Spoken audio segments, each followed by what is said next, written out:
Pwede nga sang. Oh, dakuan! Hoy! Nakagunit ako na.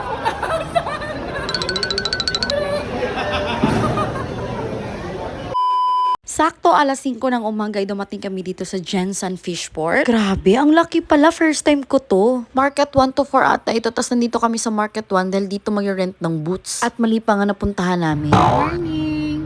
Asa mag-rent o butas po, diri Ay, sa kantin? Kantin? Kanita pad? Pad? Ay, sige. Sige, thank you. Salamat. Java, dito pala sa canteen. So, ma-rent mo ang boots, worker boot, or rain boot for only 30 pesos. And I really like the size for pambabae because it's really fit to me. Parang boots ko lang na pang racket. Boots quality check. And gusto ko rin yung kulay, malinis. Ayan, at very outfit si Kuya Ray natin. Outfit check si Madam Sun all. Ayan, antok na antok pa. Lakas kasi ng ulan sa Davao, kaya dahan-dahan lang kami sa biyahe. Wow, di pa rin ako makapaniwala kasi dati nasa subject ko lang tong what place is the tuna capital of the Philippines. Ayan, parang batang nakapunta sa park. First time ko makakita na gantong kalalaki ng mga isda. Ang tawag sa isda na to ay yellowfin. Akala ko nga kasi literal na may yellow. Tapos meron ding big eye. At ayun na nga, ang dami ko natutunan sa papunta ko dito. Tapos sa mga malalaking isda, visible ang mga ngipin. Ganyan talaga reaction ko kapag may nakikita akong first time, tumatayo balahibo ko. Di juga makasabang taga-fishport ba? Nagkailan. At first, ang daming hesitant magpa-picture kasi iba daw yung mukha ko sa personal. Ang ganda ko daw, ang cute. Sana all! Sana all! Dito din pala ang source ng mga isda papunta sa iba't ibang lugar. Ano yung ginagamit? Blackmeat. Kasi dapat mo kami itong ito makuha mo. Pag di mo makuha ito, hindi mo malaman may tama ka. Dapat makuha. Arsa? Linig mong gumita. Sige! Oh my God! Mahal kayo na ba? Sige. Padool! Padool ba? Padool!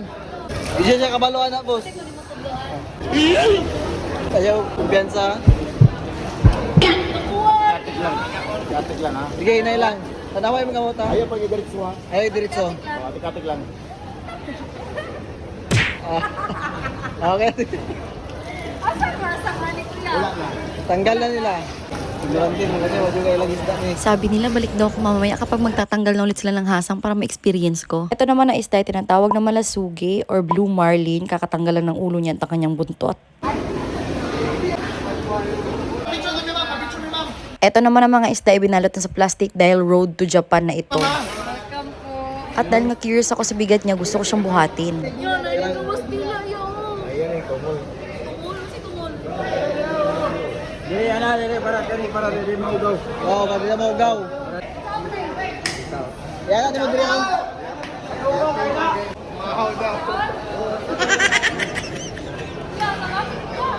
Inassist na nga nila ako kung paano gawin.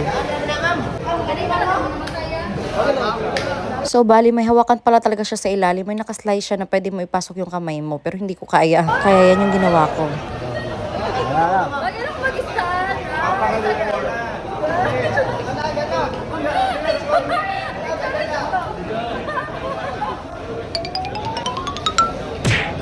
Pili ka muna sa banginis ba?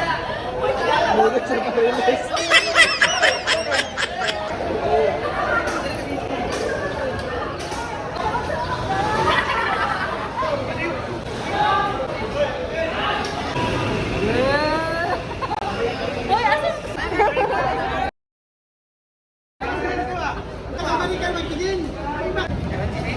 Sige.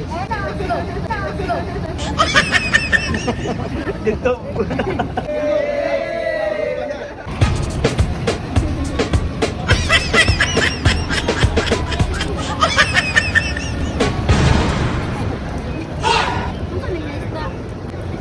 Muna, gikadlo ka niya. Gandang trabaho, oy.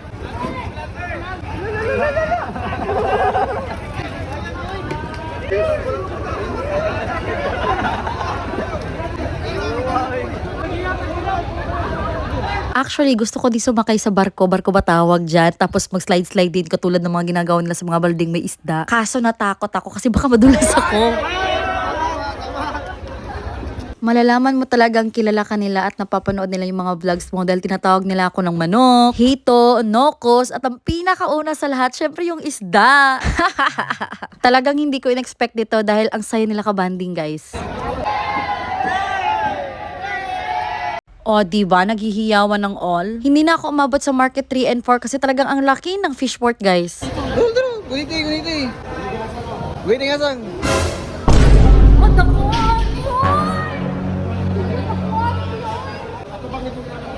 Ato bang dulu? Nakagunit, takot na.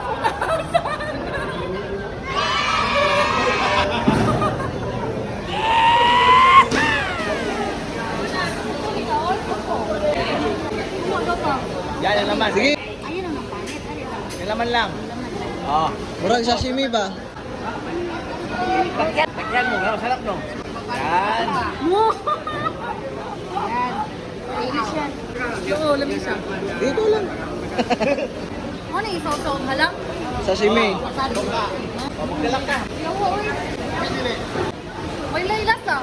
Tinuruan din nila ako mag-classify ng isda. Class A.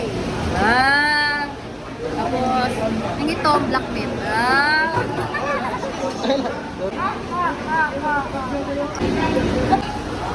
So guys, mga siyang ipangulitan niya. Naang ko Dili ka nila ulo. sa akong mga follower. 7 ka po.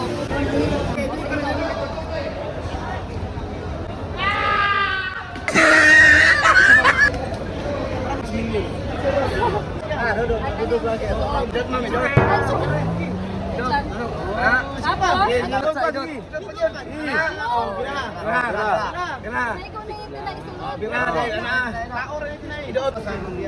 Tapos, Salura.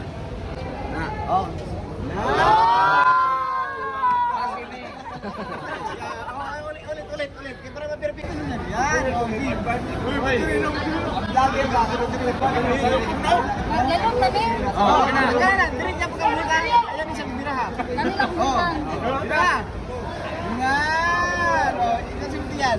Kata yung bagay na siya, kata yung baka mo Facebook eh, pero ipasa na mo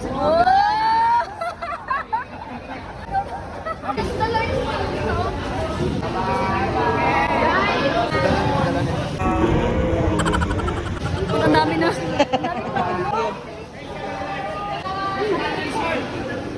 Ay, dala. Ito, tagsuka. Thank you so much, Jensen Fishport. Sobrang saya ng experience ko.